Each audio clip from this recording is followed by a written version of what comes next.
another live stream. I'm never quite sure if I'm going to make the next week. This is a series of live streams that's come out of the Edinburgh Fringe 2023.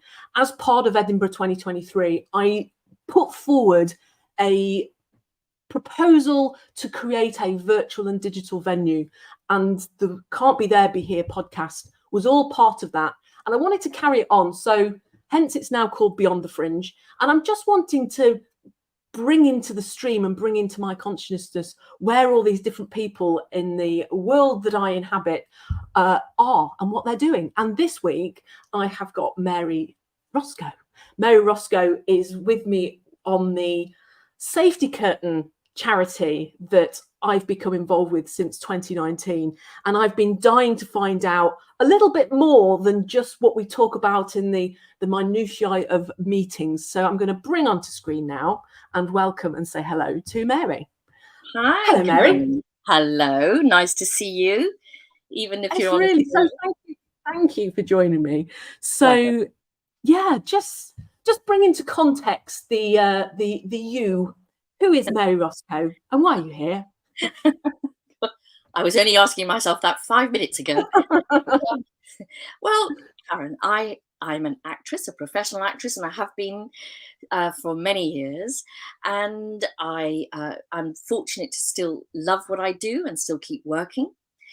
And have indeed been to the Edinburgh Fringe many times and in the festival a few years after that. So it's something that I love to look out for and see what people are up to. And it's great that you're doing something like this to sort of keep people still connected. That's one of the things that really, it's hard for actors particularly, or creative people. You can be full of all that joy of doing a show and getting it on, and then it's suddenly all over and you go back to your life, your daily life, and how you're going to earn some money, and it can be a bit isolating. So this is a lovely idea. So how long has the industry kept your attention? And with the SafetyCurtain context, has charity always been part of your consciousness, or the gift giving? What's brought you into the arena for SafetyCurtain? And also, I suppose we should share with everybody, what is SafetyCurtain? Indeed. Okay. So there are a lot of questions in that. I'll try and unpack it. So I have been reasonably interested in charities, like most people. If something has come into my life and I feel that I'm connected with it, maybe through something that a friend invites me to be part of. And in a strange sort of way, that is what happened with SafetyCurtain. I grew up in Zimbabwe. I was very privileged to grow up there as a white woman, as a white child. I had an incredible life, very privileged. And of course, over the years, I became more politicized and began to realize that this wasn't everybody's life. And it was definitely a life that I needed to pay back somewhere, but I didn't know how. So fast forward, I leave Zimbabwe in 1980. It has just become Zimbabwe, and there's a lot going on politically out there. And I come to drama school in London, and I train here and I stay here. And over the years, I went back and forth, but I didn't really know what I could do to help beyond I was helping a few local people that I knew who I'd grown up with. I've sent 3 or 4 of their children to school and so on. So I've done personal things like that. And then over the years, I got to know Alan Rickman through work. And Alan turned out to be the president of a charity called IPAT, which stood for the International Performers Aid Trust. And it was all part of Equity, which is the Actors Union. And it was a very meaningful charity because it was helping international performers rather than British performers, of which there are many charities to help people here. But Alan had this connection with Syria. He was obsessed with Syria. He knew some Syrians very well where he lived in Notting Hill. And he was extremely caught up in their plight, which of course has just steadily got worse and worse. And now Syria is pretty much a bombed out country with a few little, fortresses still existing, but most people have fled Syria. And certainly from Alan's perspective, performers just couldn't perform. They were all just, pushed away from their theatres and their livelihoods. And most of them have ended up in Lebanon, some in Turkey, refugee camps, doing what they can to survive. So Alan told me about this in early 2016. And out of that came a conversation with him whereby he said, I would like you to join iPad. I think you'd be great on that. You've got loads of energy and you've got lots of good ideas and you have a connection with Zimbabwe, and he was interested to see what I could bring. And then, of course, sadly, Alan died. And none of us who knew him on the outer circle of his life were aware of how close he was to death in 2016. And he died without me joining the organization, but knowing that he'd asked me to. Fast forward, I then meet Jo Cameron Brown, who is a brilliant actress and a voice dialect coach, and she coaches me on Great Expectations for the BBC. And through those conversations with her teaching me a Kentish accent, I discovered that she worked for iPad and made this brilliant connection about Alan, Jo, and all of these things came to be a sign to me that I could do something, and now Jo could bring me in. And she did. And then we changed our name with the help of our wonderful president at the time, who replaced Alan, called Bill Patterson, who a lot of our listeners will know who Bill is, of course.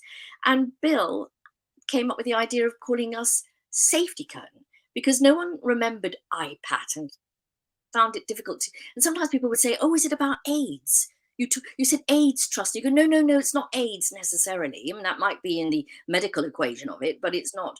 So we became SafetyCurtain. The idea being that we would offer people a lifeline who are living in places like Syria, like Palestine, like parts of Africa, where the infrastructure has been blasted away, whether they have lost their way, their careers, their lifeline of getting work, and just even feeding themselves and their families and getting medicines. And that's what SafetyCurtain does for people. It's really good to have that context, and with international focus, your life in Zimbabwe, your meeting with Alan, your connection with Jo. I didn't know the connection between you and Jo in terms of her coaching you for dialects. I would say I met Jo as part of the equity work that I was doing, and she told me about this organization that was iPad, that again, it was going through a time, I think it was just after Alan's death, and there was this sense of where do we go now? It was such a, it was such a deep change. Yeah. And such a big driving force. Oh my goodness. Yeah. And that, because when you're a small charity like SafetyCurtain, we don't have a lot of publicity. We can't afford it. We don't have PR. We don't have a marketing budget. We just have word of mouth. And Alan was brilliant at that. You couldn't go and see Alan without him either mentioning it, especially if there was someone new in the room, and enlisting them in seconds to make a donation to our charity. He was extraordinary force for good, and so missed.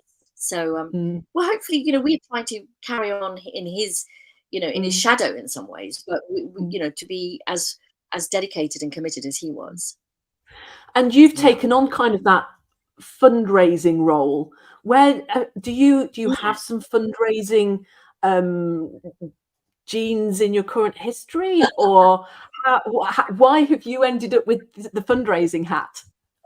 Goodness me, Caron. I think it's one of those things which has got a few answers to it. I think you need fresh blood to do it. It's very tiring. And I arrived in the charity at a time when people who've been in it for a long time were pretty exhausted. It is tiring. They still care, and the meetings are still full of excitement about how we can help people, and we do a great job helping people. But fundraising is a different kind of beast altogether. Yeah. You've got to really think about how you're going to reach people. What's the best way to communicate our message? Are people going to turn up when they could go to a million other fundraisers? Because there are so many more charities that people you know, if you're running another charity I work for is for children's hospices. Well, you really only have to pick up the phone and everybody will come to that. You have to be honest about what charities are how they're Yeah, competing with each other. yeah. I Yeah. think that's it. So, So I mean, we don't have a lot. yeah, I'd say for context, the trust helps struggling actors and performers and practitioners outside of the UK with those small grants, and they tend to be between about $1,200. We have to talk dollars at the moment, don't we? It kind of gives Yeah. a global context, and I think Yes. that's what's always struck me about the charities, that this is not artists who are looking to find money for their next project.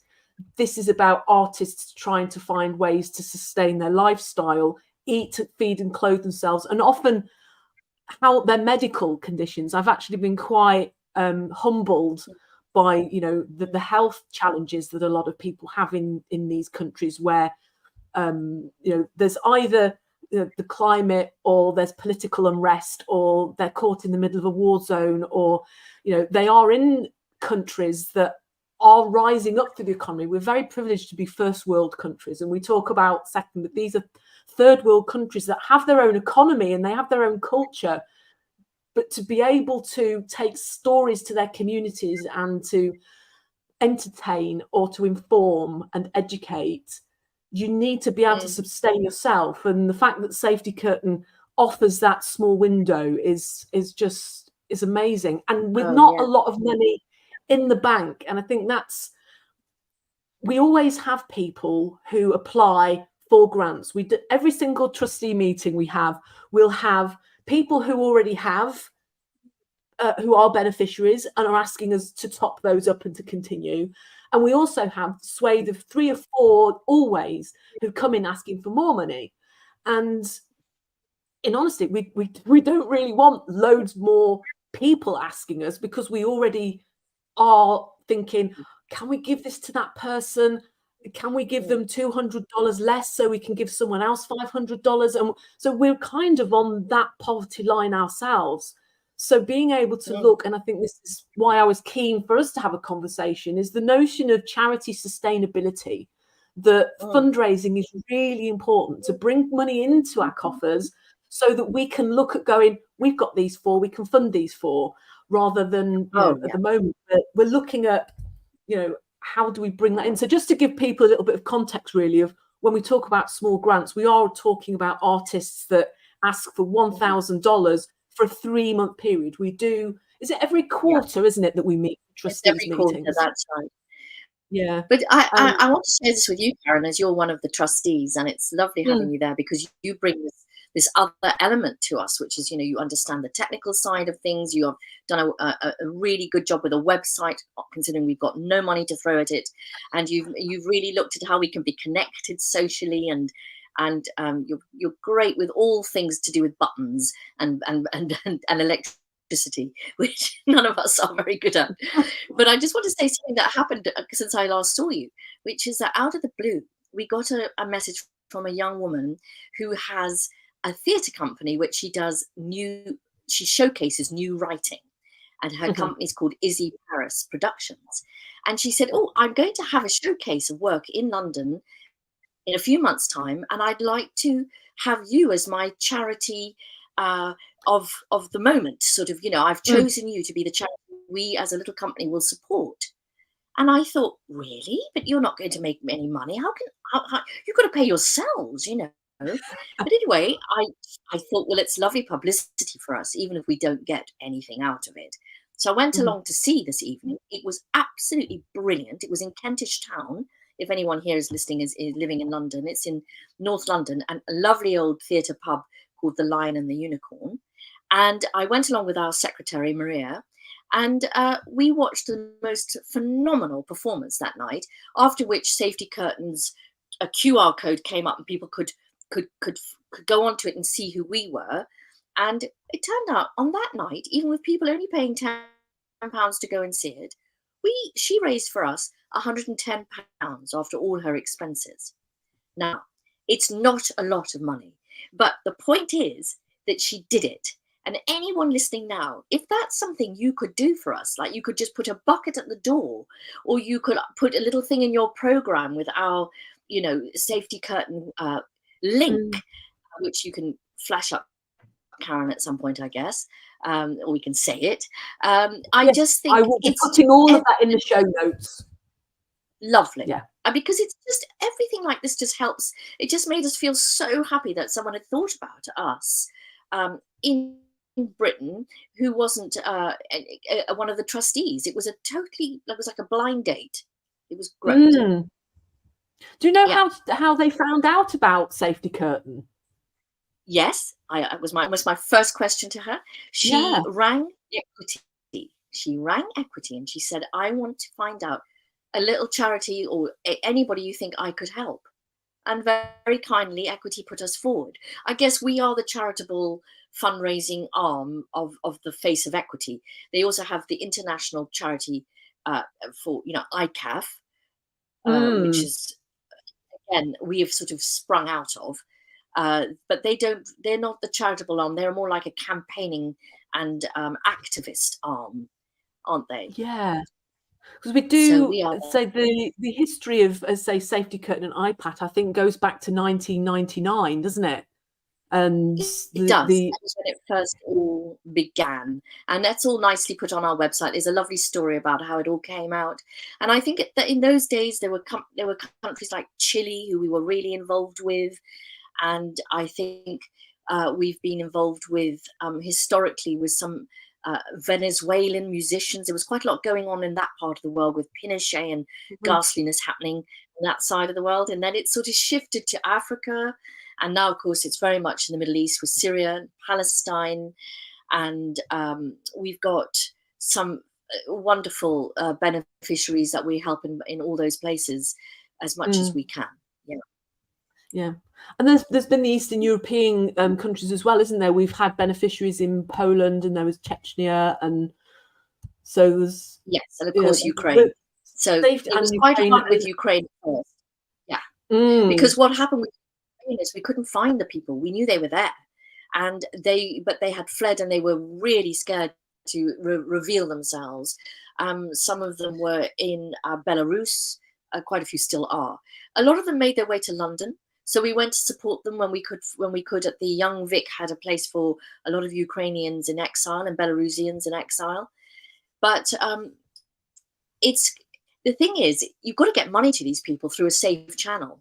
And when there's a war on, and when there's a lot of corruption going on around war, it's really hard to make sure that happens. So we are very blessed with fantastic trustees who are really on this. Our wonderful Maria and Steve in charge of our accounts.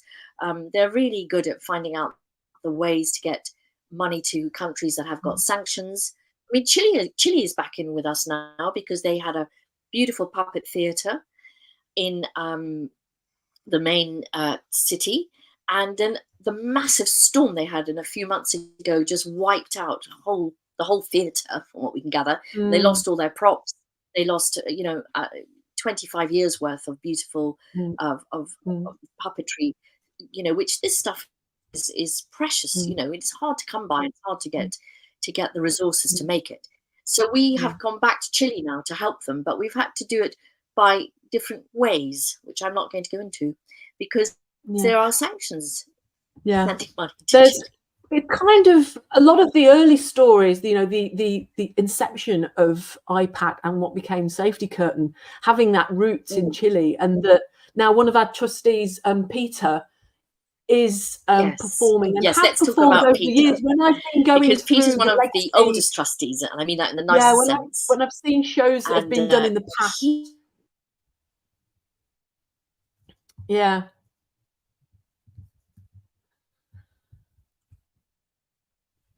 well, that's always interesting, isn't it, for a live stream? You're back. As I say, live stream, it's always, is I frozen? Have you frozen? Are you there, Mary?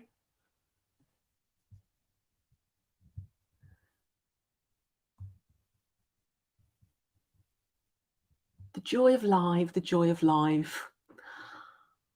I'm going to see if I can get Mary back, and we'll see how we go.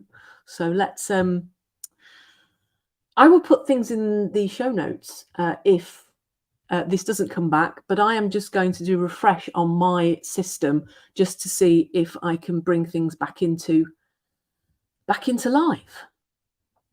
So I don't think, oh, we've lost Mary. So let's see if Mary comes back. I will put some things in the show notes for Safety Curtain. We were about to go on and talk about Peter Sill, who's one of our trustees, and he has been doing some storytelling for Chilean groups and has got a connection with those groups, which Mary was going to tell you about. So I'm going to just give a few minutes to see if we get Mary back. The joy of live, the joy of live. So we might not get Mary back. Next week, I'm going to do episode 6. So I'm definitely going to do next week and get a guest on. After that point, not quite sure what will happen because I like to do things in series of 6. So I'm going to just check my WhatsApp to see if we can get Mary back. Hey! And indeed, the last 5 minutes. That's cool. That's cool. That's the joy of live. It's the joy of live. It's the joy of live. I've been on Zoom on and off the whole week to Japan, Australia, you name it, with my other job I do. I have not had anything go wrong. I'm so sorry, Caron. I'm sure that was me. Yeah, that's what it is. We were just about to talk about Peter. I mean, I sort of kept things going saying, you know, Peter is a storyteller who seems to have a lot of connections with Chile. So just share a little bit about Peter and what's going to happen. Yeah. So Peter is an actor who has got a lot of, as you say, connections with Chile. He has got stories because he has met Pinochet. He even had dinner with him. I mean, and I'm not going to blow the story because it's part of his show. And I think it's called Dinner with Pinochet. And he has also got shows about other parts of the world as well. He's very well traveled and he's very political in the sense that he really cares about people's freedom and their rights and their personal human rights. And he will really put himself sometimes in the firing line. He has told stories that have made my hair stand on end. They are really scary, Caron. I'm sure you'll enjoy them one day because he's happy to tell anyone. But 2 shows. Yeah, he's about to do 2 shows.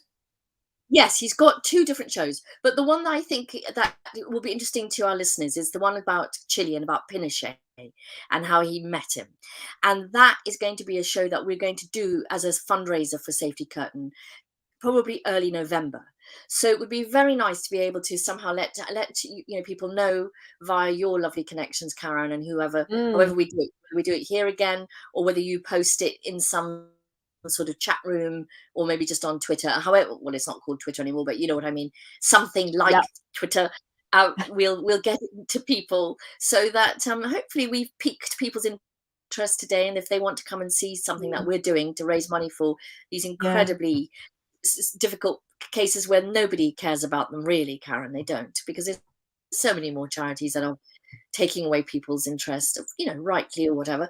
So we are a niche charity, a little voice in the dark in some ways, but when we get a good show or get a good event, people love it. People always are so happy to know about us, and it is, isn't it? I think we're doing it. The tagline that came up when we looked at, well, when we were asked as trustees, what is Safety Curtain? What is it? And I think the keeping the flame of culture alive in the darkest of times, just every time I read that and every time I hear it, I just think, yeah, that is exactly what this is about. Yeah. And if Peter is doing the show in London, wherever possible, I will be trying to bring the Zoom in the room, and we'll take it into Zoom for those that like to watch things on Zoom.